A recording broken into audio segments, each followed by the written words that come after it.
Hi friends, how are you today? Oh my god, yeah, wow. I hope you're having a wonderful day so far. My name is Bailey Sarian, and today is Monday, which means it's murder, mystery, and makeup Monday. Hi. If you're new here, hi, my name is Bailey Sarian, and on Mondays, I like to sit down and talk about a true crime story that's been heavy on my noggin, and I do my makeup at the same time. If you're interested in true crime, and you're like, hey, I also like makeup, I would highly suggest you subscribe because I'm here for you on Mondays. I'm out of breath. I was like, I need to film, and now I can't breathe. Today's story involves children. So just a little disclaimer. I try to limit, stories regarding children. So this story does have that. All right. Okay, so today's story takes place in Jacksonville, Florida, in November of 1998. Now, it takes place in a city or a town called Lakewood, which honestly, based off of pictures and whatnot, it looks like this cute little suburb. Cute, lots of trees, oh my, green, wide streets, just seems like a really nice place to raise a family, which is like, I think the goals of the suburbs, right? A nice place to raise your children. So in other words, it would be like a classic American suburb, it sounds like, based off of pictures I saw. Okay, so in this neighborhood, there were lots of kids who would come out and they would play. And that's where 8-year-old Maddie Clifton lived. And she also played often. So who is Maddie? Well, Maddie, she was the youngest of 2 girls. Both of them lived with their parents. Very outgoing. She loved to play outdoors. She also loved to play sports. But she also liked indoor stuff like ballet and playing the piano. And she loved her neighborhood. There were lots of kids to play with, and there was always something to do outside. And it was pretty safe because there was always some kind of parent outside watching for safety, So on November 3rd, 1998, Maddie and her older sister, Jessie's 11 years old, Maddie's 8. So they were playing outside in their front yard, right? And their mom is inside their house. She's making dinner. They have a kitchen window so she could see outside the kitchen window to make sure that she's keeping an eye on the kids. Parent stuff. And this is really what they did almost every night. Sometimes the kids outside, they would ride their bikes or play with a neighbor's dog. Point is where they just felt like they were super safe. Letting your kids play out in the front yard, normal behavior. Dinner was ready, so Maddie and Jessie's mom, her name was Sheila. She calls outside for Maddie and her sister to come in, right? And in comes Jessie. She's like, where's Maddie? And Jessie's like, oh, Maddie wasn't with me. Sheila's like, okay, Sheila would say that instantly she felt like something was wrong. She just felt it in her gut. So she starts calling for Maddie through the house, and then she goes outside and she's calling for her. She's looking around the yard, down the street, and it just seemed like Maddie was nowhere to be found. So Sheila, she's like, I'm not wasting any time. And she starts just really going everywhere. She's outside, right? I mean, there was really no excuse for her to be anywhere, Maddie, to be anywhere but her front yard. But Sheila is just she's starting to panic a little bit. Plus, it's about 6:30 at night in November. So the sun, baby, she's already going down, if not already down. It gets dark really easy, really early.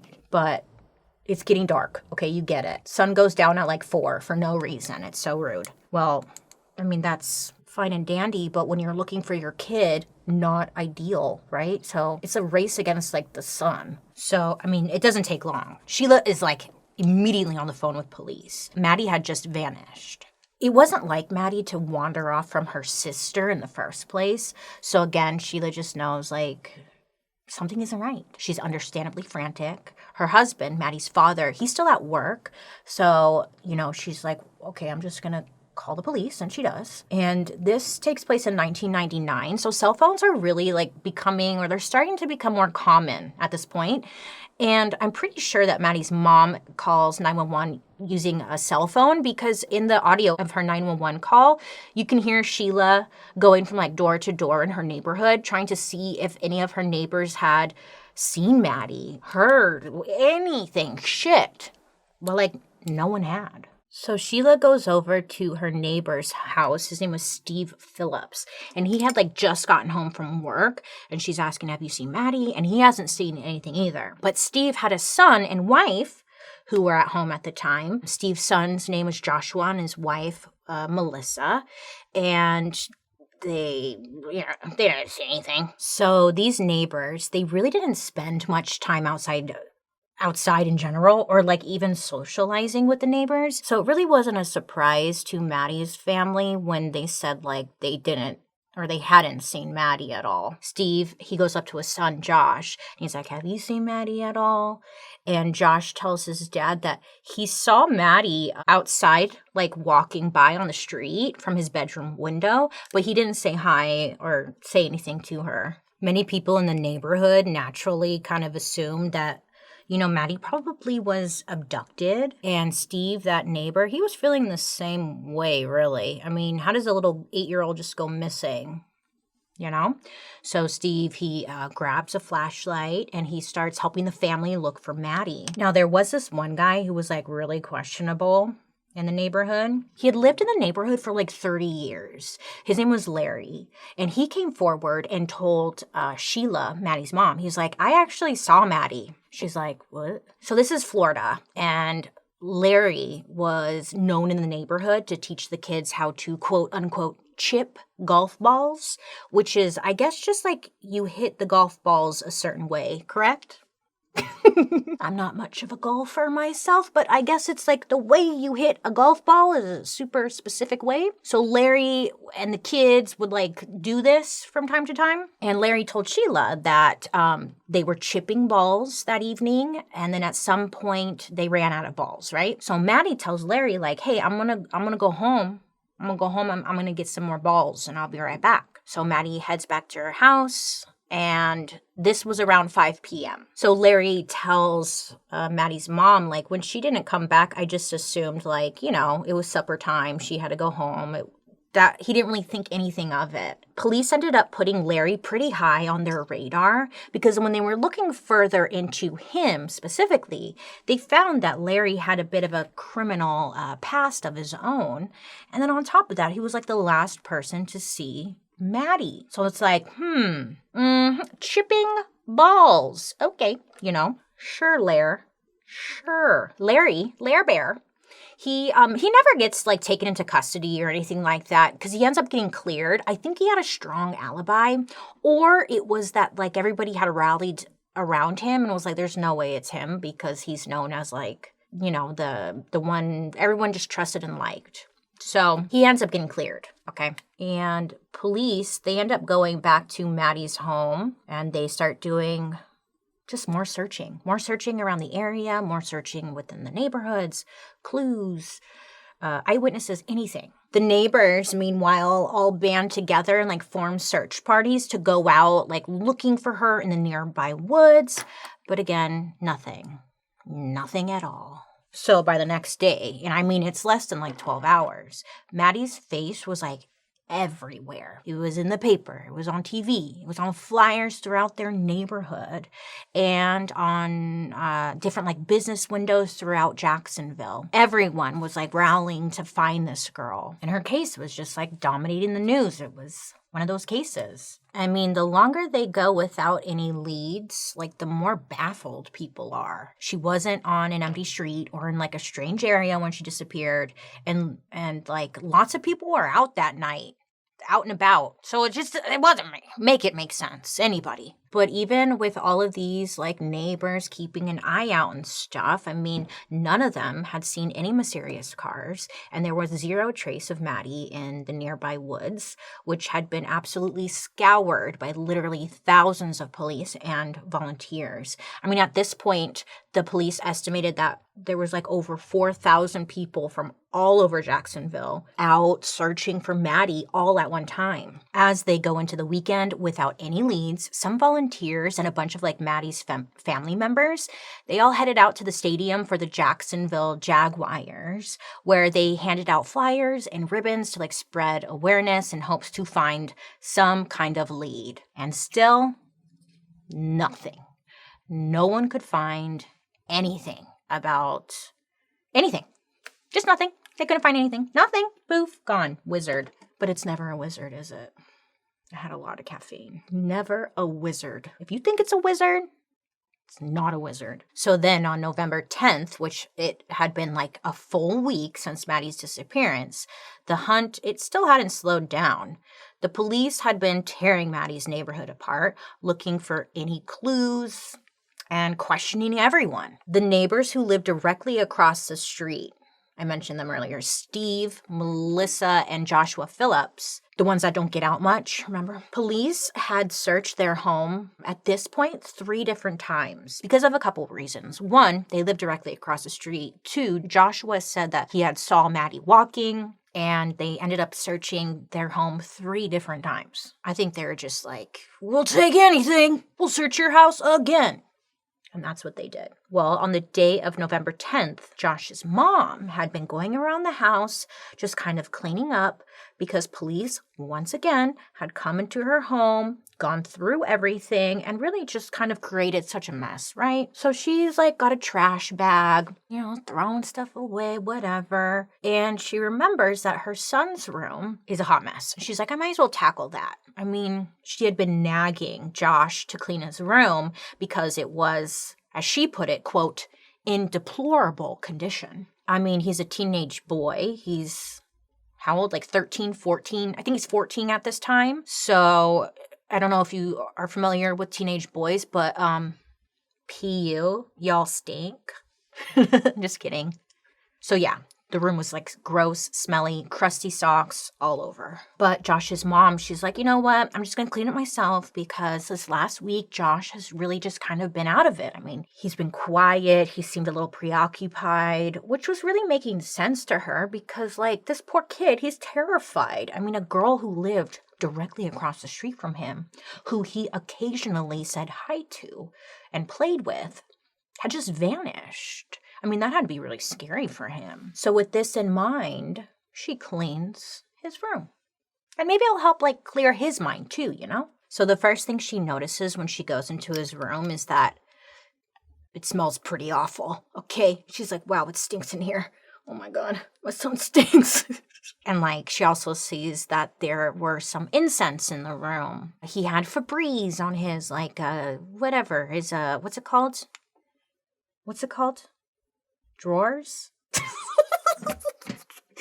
The bedroom furniture. There was there was like Febreze on there. The bedroom drawers? What are those called? I'm drawing the biggest blank of my life right now. Okay, but Febreze was on top of that, okay? There were cans of, like, Stink No More just scattered about. There are crime scene photos where they were taking pictures, police were taking pictures of his room, and you just see, like, there's Febreze and stuff just kind of everywhere. It's all scattered about in his room. And nobody thought much of it because teenagers stink. I mean, even the police officers, when they came and questioned the family and, like, all that stuff, the 3 different times, they were like, bro, you stink. Take a shower. They were like, bro, you stink. We could smell that shit. Get together. So yeah, it's pretty gross, but, and his mom's thinking it's probably, he just stinks. It's probably just food. Also, Josh had a pet dog and a couple of birds. So dog, birds, teenager, mixture of everything.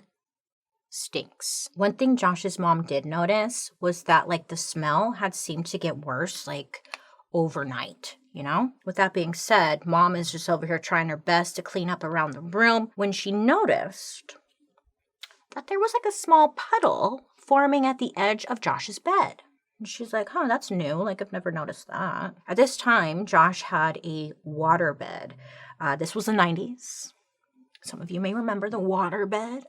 And they were not comfortable. Some say they were, but, like, where? Maybe for, like, Shamu, but not the point. The point is, he had a waterbed. And the other point is, his mom sees a puddle. Instantly, when she sees this puddle, she's thinking, like, oh my God, the waterbed's probably leaking. And that's what that smell is because, like, who knows how long that water's been in that waterbed. It's probably all moldy and nasty, She's like, okay, we gotta figure this out.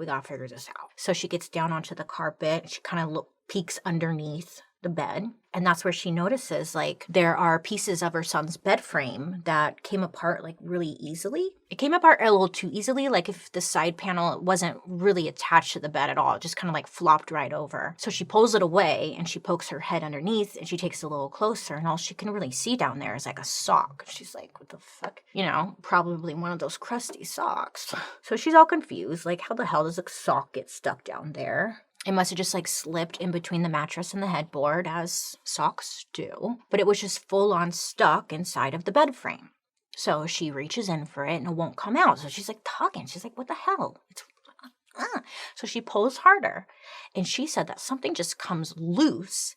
The side panel kind of pulls away and reveals that the sock is on a little foot. First of all, I would completely die.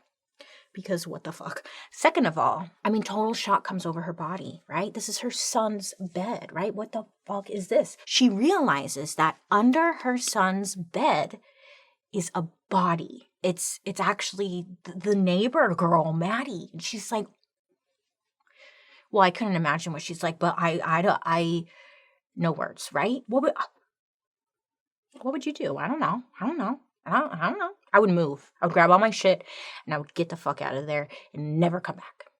Not my kid. Josh's mom freaked. She picks up the phone and she first tries to call her husband, Steve, but he's at work.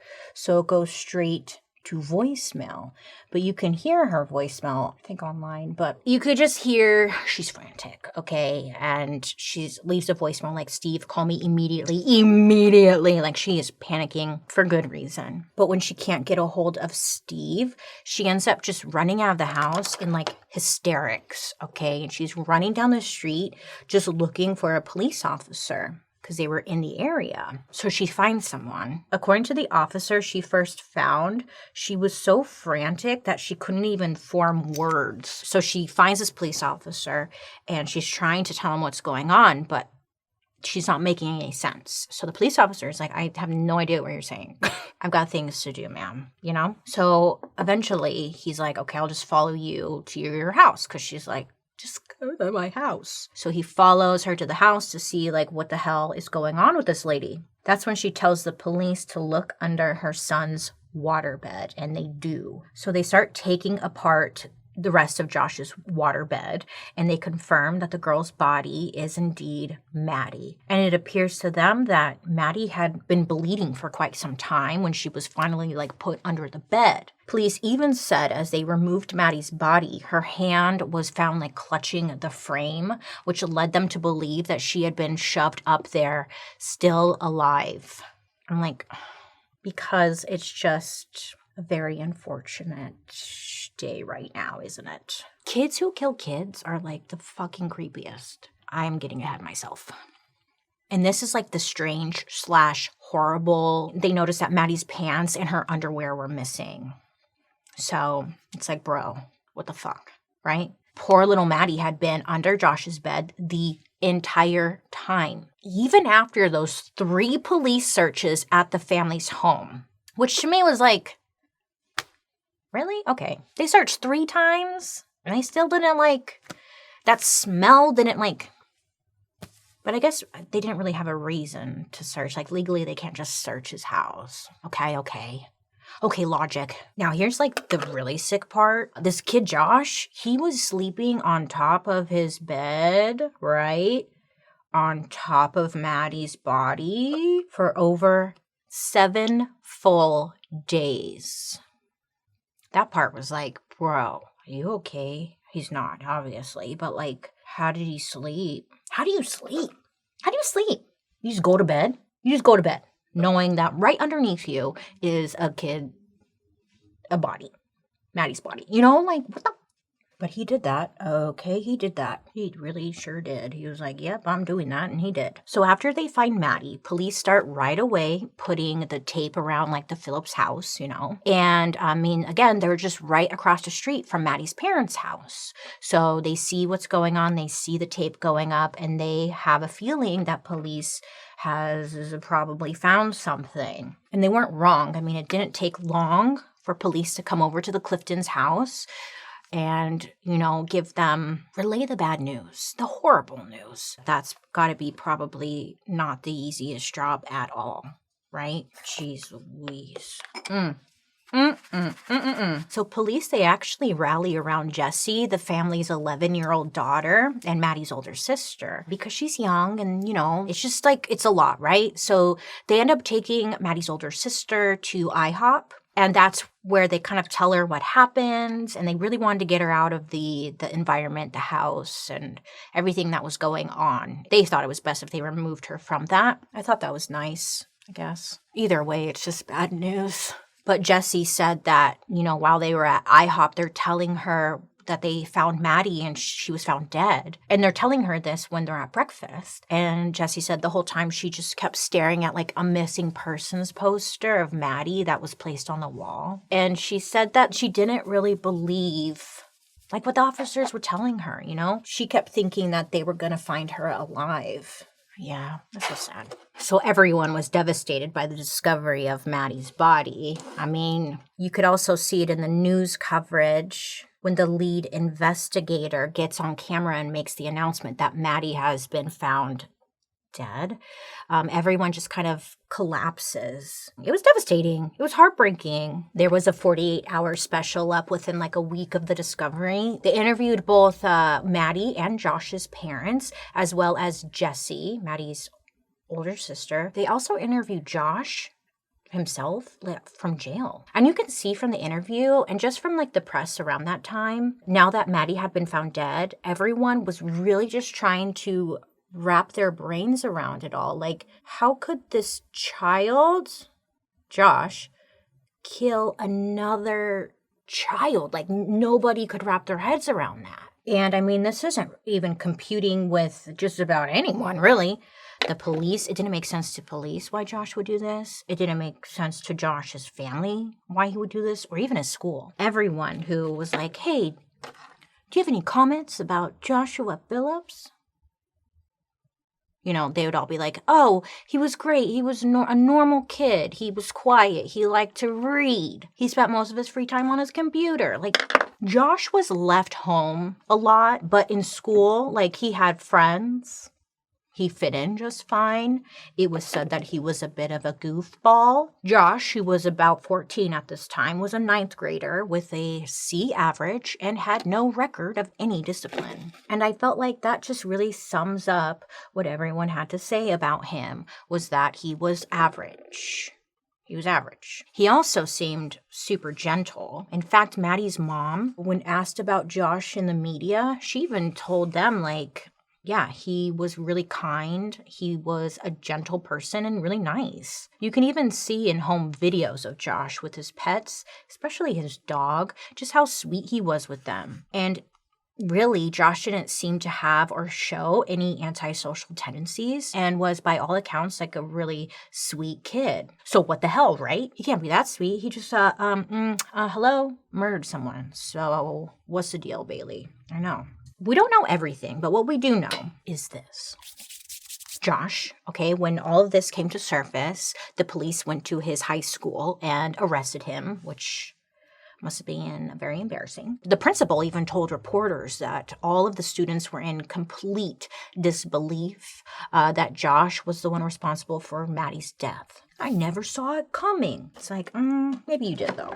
Maybe if you squint, you could really see it coming, I feel he would have shown something. So once police get Josh into custody, he tells them his story. And I guess even Josh's own father told him to confess and to, quote, do the right thing. Which is oh, good, Good for that dad, but fuck that dad.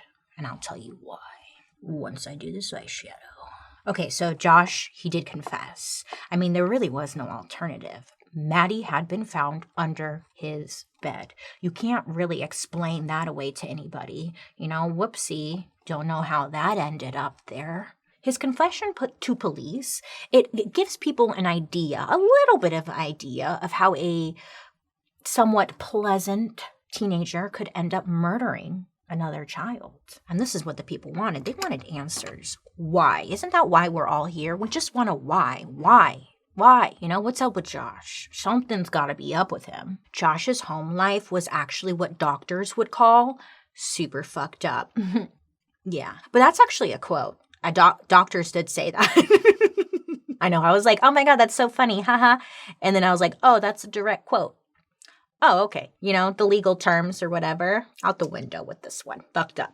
Super fucked up. Apparently, the reason no one had really saw Josh and his mom out and about in the neighborhood was because they really weren't even allowed to go outside.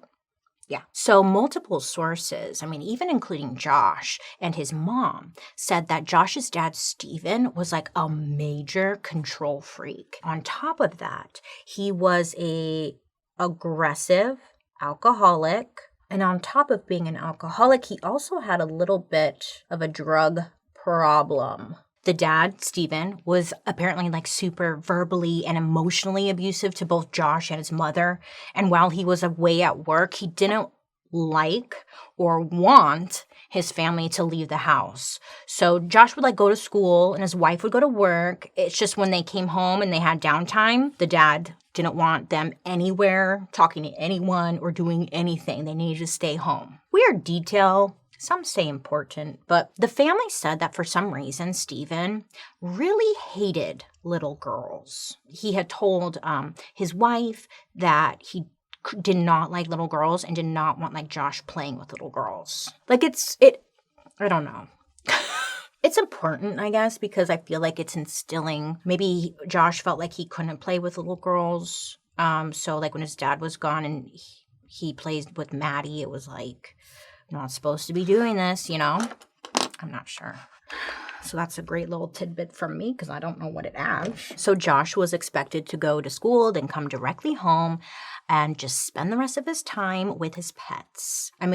Like I said earlier, they had a dog and some birds. So these were Josh's friends. Stay home, take care of them, and don't go anywhere else. That's what the dad would say. Joshua, he could have friends at school, but once he came home from school, that was it. It was over. No sleepovers, no hanging out. Come on. No activities after school. Give me a break. Josh's dad just didn't want them doing anything and really liked keeping the family isolated from everyone. And this guy, Josh's dad, was really committed to isolating his family because they had actually only just moved to this neighborhood. Josh had moved to Lakewood with his parents less than 2 years prior. His father had two sons from a previous marriage, and I guess he left them behind in Pennsylvania. And at one point, Josh and these two sons, they were actually very close. They were around 10 years older than Josh, but they really took care of him and they looked out for him. And his dad just ripped the family away. And it wasn't their move was some long planned out move. It was pretty sudden, just out of nowhere. They're we're moving. Josh's half-brother talked about the move and a lot in the years after Maddie's murder, how he and his other brother had begged their dad not to move away, but his dad just didn't care. He took the whole family and went off to Jacksonville. So this dude, he obviously just doesn't give a shit, okay? Yeah. I put my lash on before mascara, which is very unlike me. I don't know who I am right now. Stephen was extremely strict. He had all these rules about what Josh was allowed to do and what he wasn't allowed to do. And Josh was understandably scared because if he broke his father's rules, he knew there would be a price to pay. Because Stephen, his dad, would beat the shit out of him. Literally, So Josh would just stay inside by himself every single day until his parents came home from work. He didn't interact with anyone except the night Maddie disappeared. There's so much of this guy's confession that doesn't make sense, I'll tell you right now, but there's still so many unanswered questions. Josh told police during his confession that around 5 p.m. that night he was in his room when he heard someone outside his house shouting his name. And he immediately knew who it was. It was his across the street neighbor, Maddie Clifton. Now, I'm not sure if Josh had talked to Maddie through his window or his front door. But according to Josh, she begged him to come outside and play with her. And he said at first he told her that he couldn't and that he had chores he had to do. But He said that Maddie would just not leave him alone. And for some reason, the pleading of this little 8-year-old to play outside with him just caused him to break his father's rules. So Josh left the house and went to play with Maddie in the yard. So here's where things get a little suspicious. They really do. Josh said that he and Maddie got started playing baseball in the yard, but not in their front yard. He said that they were in the backyard where they began to throw a ball and hit it and all that stuff. So Josh said that Maddie was pitching to him and he had the baseball bat and was trying to swing and hit the ball as sports. Well, I guess after one of her throws, Josh swung, and when he swung, he hit the baseball. He hit the ball and it went straight back into her face and smacked her super hard in the head. Josh said that she started crying and that her face was bleeding from the hit. And this is where Josh makes some bad choices. Bad choices were made, okay? But according to him, he was I did this all out of massive fear of his own father, who was set to arrive home just a few minutes later after playing this game. Josh knew he had a problem, and there was no way he could fix this before his father got home. Daddy. Josh said during his confession that his only goal, the only thing he could focus on during that time was getting Maddie to shut up and stop crying. So Josh's main focus was to get her to stop crying, but also he could not be seen with her, especially now that she was hurt. So he really needed her to get up and moving as fast as possible. So Josh would say that he was having a really hard time moving her from the backyard because she was in pain and wouldn't stop crying. He was she wouldn't stop crying. She wouldn't stop crying. It's yeah, she's hurt, my guy. So he panics, and there was absolutely no way he could tell his dad or let his dad know that he was even playing with Maddie in the backyard in the first place, or he would be dead meat. Josh knew that the first step was to get her out of the backyard. So Josh said that he grabbed Maddie by the shoulders and dragged her towards his house. And because he was dragging her, that's how her pants must have came off, because they were being pulled down as he moved her. I mean, I can understand what he's saying, but at the same time, interesting, Josh. Josh wasn't being gentle, and now Maddie had gone from crying to screaming, which was apparently just sending Josh into a frenzy. Again, panicking up to about a 10. He's out of his head with fear over what his father is going to do. So it's uncomfortable. That's why I'm here laughing. I'm not laughing, but you get it. His brightest idea is to grab his baseball bat and just beat the crap out of her. Yeah, he ends up taking his baseball bat and he bashes her over the head multiple times until she starts to quiet down. And yeah, she does start to quiet down, probably because getting bashed in the head with a baseball bat might do that to you. I'm just surprised nobody heard this. I mean, allegedly, there were so many people outside playing and whatnot. Wouldn't somebody hear her crying? I'm not trying to, I'm just saying, nobody heard? Nobody heard nothing? Well, I guess nobody heard nothing. Well, Maddie is now barely conscious, and he manages to drag her into his bedroom, okay? Now, this is when he decides it would be best to stuff her under his bed to keep her out of sight. And his dad will never know anything. He's yeah, my dad won't know anything. I hate this, right? It's unfortunate that stupid people can make such lasting impacts. So stupid. Oh my God. So when I first was reading about this, I was well, first of all, how did this work? How did this physically work? How did Josh manage to hide a body under his bed for 7 days to the point where even 3 police searches missed it, right? Well, here's what we could find. Okay, so he has a waterbed, right? And I guess his waterbed had a like casement frames that go all the way to the ground on the sides like a box. And then inside the box are two X-shaped mattress supports because these waterbeds are heavy as crap. And then on top of the X-shaped supports, there was a piece of plywood, and then the mattress would go on top of that. So what Josh did was he removed one of the side panels, stuffed Maddie in there, and then closed it back up again, which kept her completely hidden. Which to me, again, it's not about me, but it's just like as I was reading this, I was like, how did he even figure this out? Like, how did he even figure out that his bed had these compartments to like hide stuff, you know? Like, was he hiding other stuff in there? Did they find more stuff? I couldn't find any answers to that, but that's where he put Maddie. Well, Josh's father, Steve, came home around 6 p.m., and according to him, he didn't notice anything. He's like, nothing was out of place. Nothing was weird about Josh. There was no trail of blood through, like, the living room. Nothing was knocked over.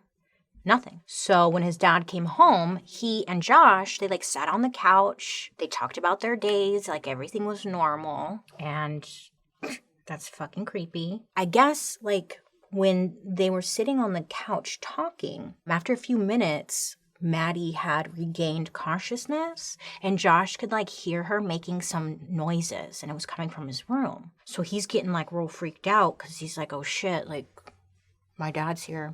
Please stop. When he realizes that it's not stopping, he excuses himself from his father and says, I'll be right back.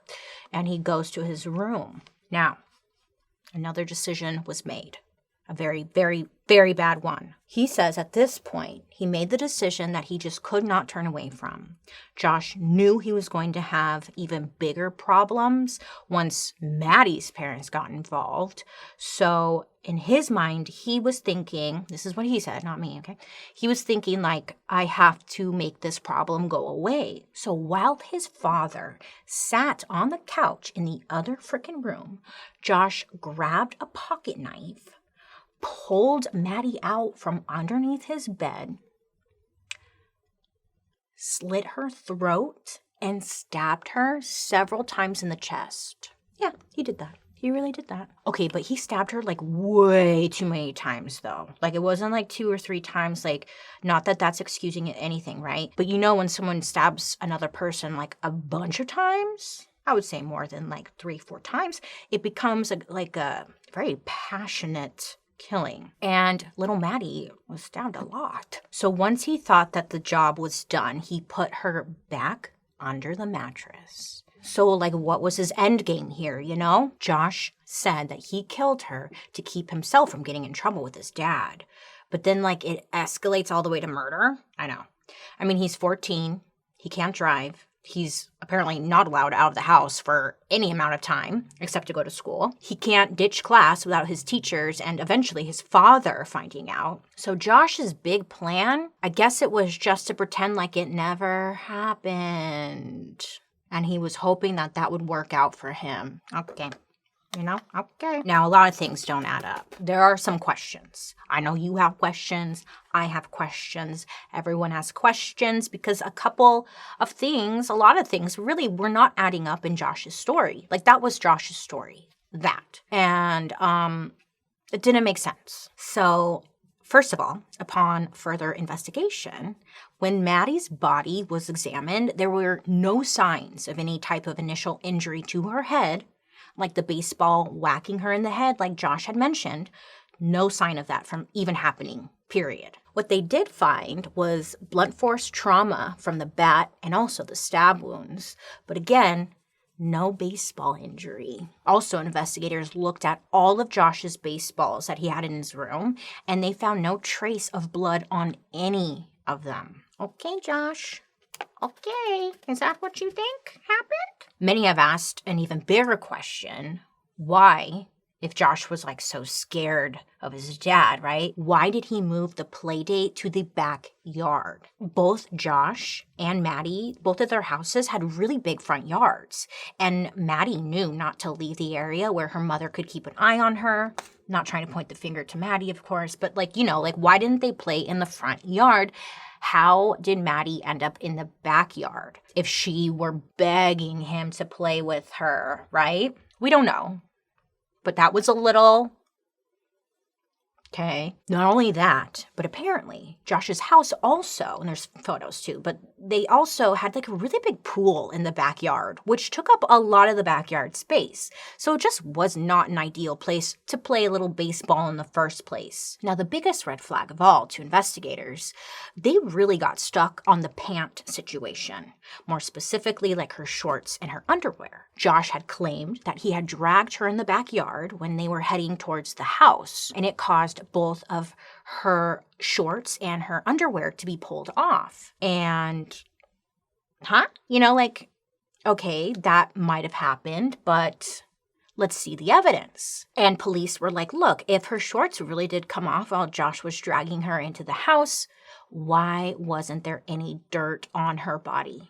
Nothing, right? Nothing. No dirt, no piece of grass, nothing. There was no evidence on her body or even in the backyard that lined up with this part of the story. It didn't make sense. They did ultimately check her body for signs of sexual abuse, but there wasn't any signs that she had been, which led them to conclude that she had not been sexually assaulted at all. But her shorts and her underwear were just another weird unanswered detail that they didn't find.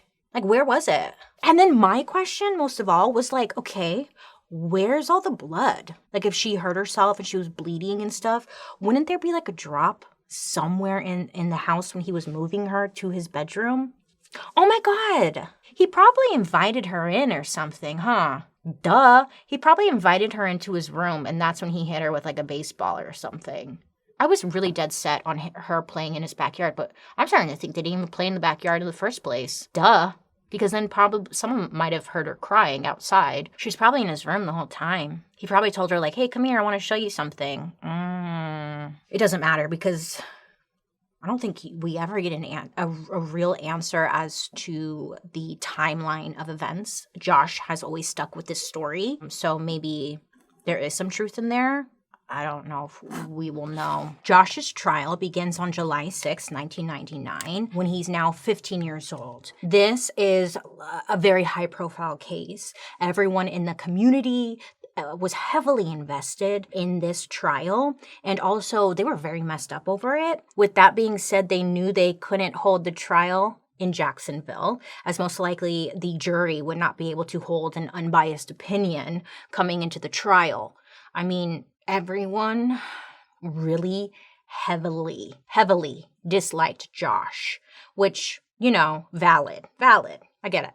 We get it. So they moved his trial from his home county to a tiny rural community. It was like a smaller community of roughly like 2,000 people called Barstow, where hopefully the jury could come in and be truly unbiased. Of course, like no matter where they went, there was still going to be a lot of chit-chat about how Josh's age played into all of this. But before the trial, the debate was whether or not Josh should be tried as a juvenile, or because of the seriousness of his crime, did it qualify him as an adult? But that debate was pretty much closed when the judge who presided over Josh's case told Josh at his trial, quote, "I do not perceive you to be a child. Your monstrous act made you an adult," end quote. So whoopsie for Josh, he was going to be tried as an adult. This made the people happy.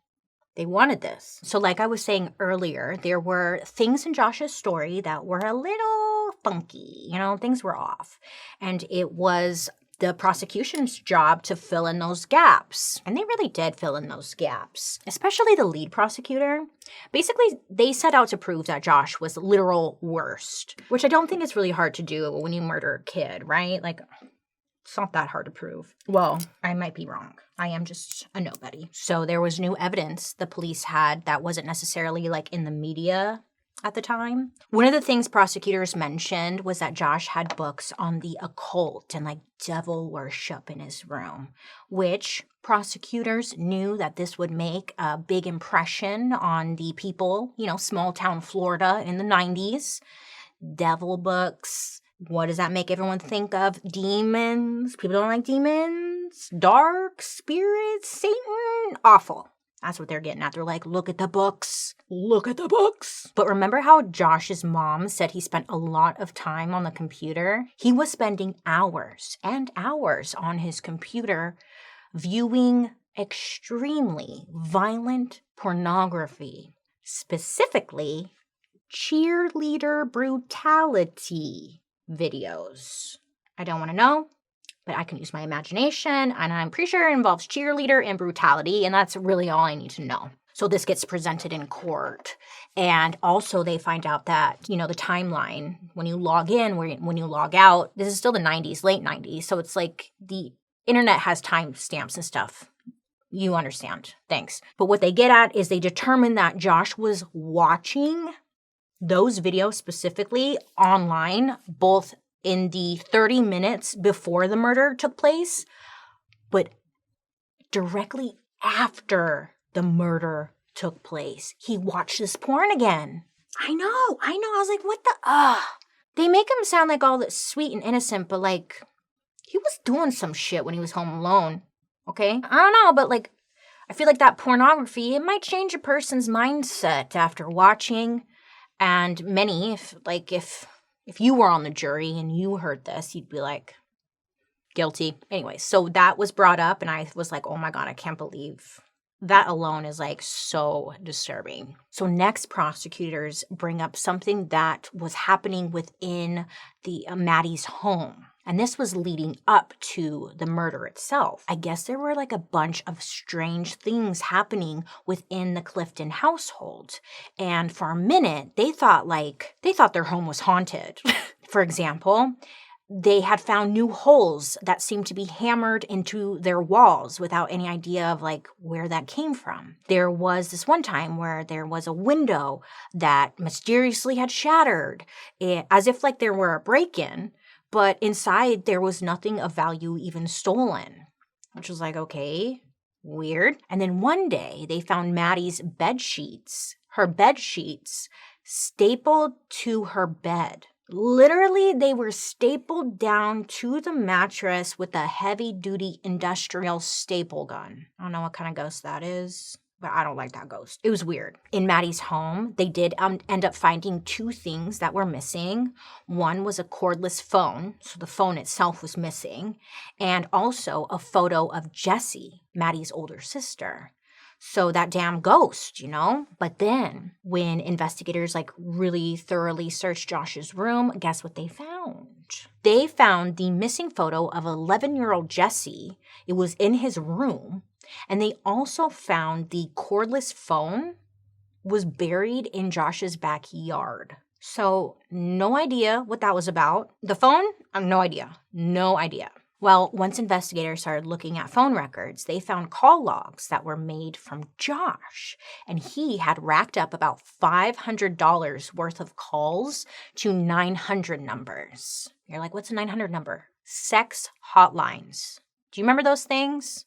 You'd call and you'd talk to someone hot and they'd charge you like $2.99 a minute. They found a lot of that in the call logs, and they were lining up with the time that Josh was home. So yeah, this Josh guy was doing a lot of things under the family's radar. They thought,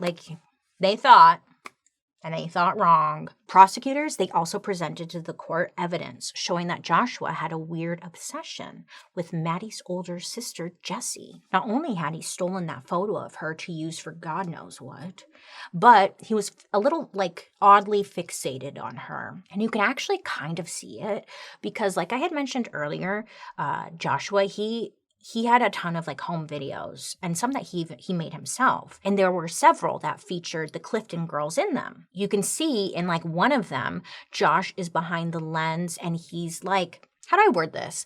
He's not being creepy. Oh, yeah, he is. He's creepy because he's doing the camera work and he's lingering on Jessie for a little too long. You know what I'm saying? It's just zooming in, just watching her, you know. Josh allegedly had also talked to both girls about sexual intercourse, making some kind of dumb jokes, like at one point on the videos. So many don't know why, like in this narrative, he victimized Maddie instead. Many think that maybe, like, because she was younger, she was easier to attack. Maybe it was an opportunity. Maybe it was practice. People have their theories, but, you know. So Josh's trial, it only lasted one day. And honestly, guilty or not, Josh's defense, like, they really dropped the ball. Like, their closing argument was basically like, you guys, he's a kid. Yep, a kid. And that's my closing. Thank you so much. Thank you so much.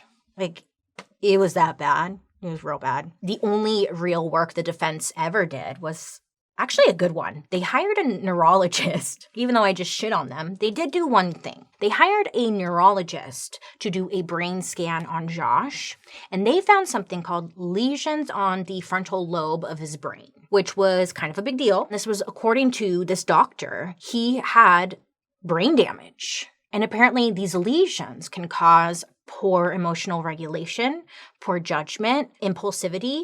And on top of being 14 years old, you could make a good case for Josh not being in his right mind when he killed Maddie. The judge did not allow this to be presented in court. I'm not saying, like, he should have or whatever, so don't. I'm just telling you the story. You get it. Because I know people would be like, oh my God, why are you giving him the benefit of the doubt? I'm just telling you the story. And in the end, the jury convicted Josh of first-degree murder. It took them only like 2 hours to come up with their guilty verdict, which he did it. So I would think it would be guilty for sure. So normally a first-degree murder conviction like this would bring the possibility of the death penalty. But since Josh was under the age of 16 when he was convicted, he was given life in prison without the possibility of parole. Josh was sent to Marion County Correctional in Lowell, Florida. When Josh entered the prison at 15, he was mixed in with like the general population. And Josh said that once he got inside, he saw some of the elderly prisoners using walkers to get around. And he said that in that moment, he realized what the rest of his life was going to be like. And I think this is when you're supposed to feel sorry for him. But, fool, you killed someone, you know? Like, yep, welcome. You made it.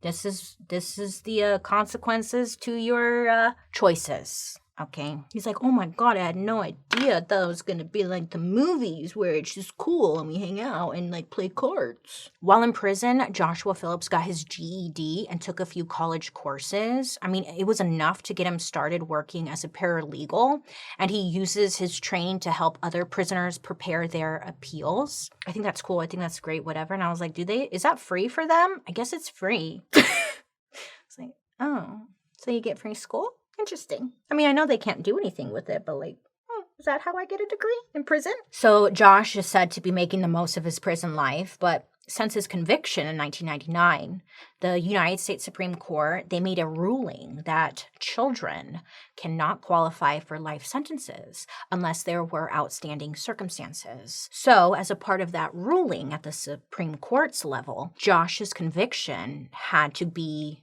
reviewed. Since he'd been given a life sentence as a child, they needed to see if that conviction still stood under the new guidelines. So this kind of just shows you how the attitudes have changed pretty wildly from the time Josh was originally convicted in 1999 versus nearly 20 years later in 2017. At this resentencing hearing, although the general consensus was pretty much Josh needs to stay in jail, he had someone speak on behalf of him being released.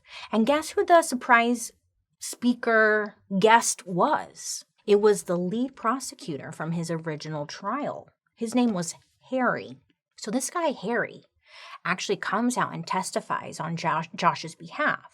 And Harry apparently had a change of heart in the last 20 years and said that had he known in 1999 what he knew in 2017 on brain development, he never would have sought a first-degree murder conviction. And I thought that was like, wow, that's pretty big of them, right? Ultimately, it didn't work. and Josh's conviction was upheld, and he to this day remains in prison. He had another review recently, or it's coming up, but his conviction was upheld. So he's in prison. As a part of his life sentence, Josh's case will be up for review after 25 years served in prison. So I guess we'll see if he gets out.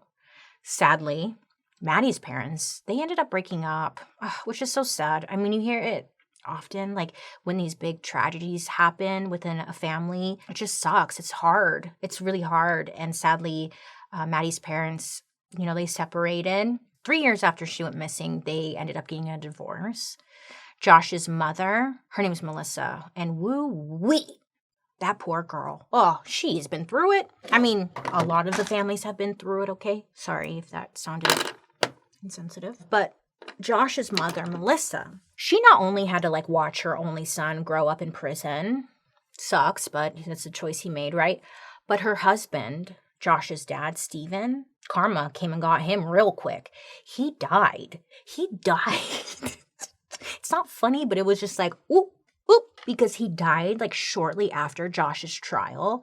I guess he got into a car accident in 2000. So literally right after his trial. He got into a car accident. There's not a lot of information about it, but I guess he wasn't wearing a seatbelt, got into a car wreck, ejected from the vehicle, and just died on impact. Whoops, Always wear your seatbelt. But fuck that guy. That's not nice. But So, this woman, she lost a lot. And she even said that she tried to move forward and just really all she could do is keep moving forward. Life keeps on going. She said that she was splitting her time between her house in Jacksonville and northern Florida, and that she would go to church outside of her community, or she would just attend church in general. But she said that around 10 years after the trial and everything, she had gone to church and she got recognized. A young blonde woman approached her and asked if she was Josh's mom. And instantly, her stomach dropped, fuck. Yep. But this woman came up to her, asked her, and then gave her a big hug. And it turns out it was Sheila Clifton, Maddie's older sister. Yeah. Super plot twist. And that is a kindness and love that is so special. I don't know how to word it. It's just very unique and powerful that she did that. I don't know. That sat with me. I was like, wow, don't cry. I just did my makeup. Don't cry. Okay. So then Jessie, Maddie's older sister, later on in life, she actually ended up buying their childhood home in Jacksonville. And she told the local news, during an interview, that those early days of her life, her childhood spent with Maddie, were some of the best years of her life. And moving back into the house felt like it was coming home for her. And I thought that was special. And I just hope she's doing well. Same with the whole family. Everyone wasn't affected so deeply by this stupid child, Josh. Anyways, Josh, still in prison, actively making attempts to get out. Maddie's parents are, they're not into that idea, and they do speak at his hearings, and they speak against his release. Jessie, Maddie's older sister, said that she put it in God's hands, and it's not her place to judge. And of course, Josh's mom is still hoping he will get out one day. Josh himself said, quote, "I really don't know if I deserve it or not, but I know I want a second chance. Maybe I deserve to die in prison, but I can't look at it like that. Why would I try to improve myself? Why would I try to help anybody if I'm just going to lay down here and die?" End quote. And I get what he's getting at. You have to probably stay in a more optimistic mindset in prison, because what is the point, But that's the end of the story, and this is where the conversation usually starts, because people have very mixed feelings here. Many believe that he shouldn't be in prison because, he was a kid, he's grown, he's changed, whatever. And then there's the other side where it's he committed this horrible crime. He killed a little girl, and not just by accident. It was a passionate killing. And then he hid her under the bed. It just took a lot more steps to do. It wasn't a whoops. It was a whoops, whoops, whoops, whoops, whoops, and then he kept going. You know what I'm saying? In my opinion, I don't know. I think if you murder someone and you do it in a way that's just really awful, but I always want to believe that people can change, but then that's not fair to the victim's family because they don't get another chance. Why should you? Like, that in itself is, like, not fair, right? And that's where I'm always like, no, you should just stay in jail. But then deep inside of me, I'm like, but people can change if you just really try and hope. I don't know. This is why I'm just on YouTube and not making rules and shit. Anyways, I would love to hear your guys' opinion down in the comment section. I would love to hear your thoughts. What do you think? Should he have a second chance? I would love to hear it. So let me know down in the comment section. I'll be reading. Yeah. All right. Well, now what?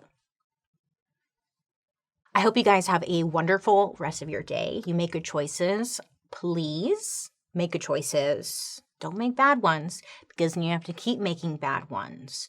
And then when you keep making bad ones, you don't make good ones. Ouch. Thank you. The more you know.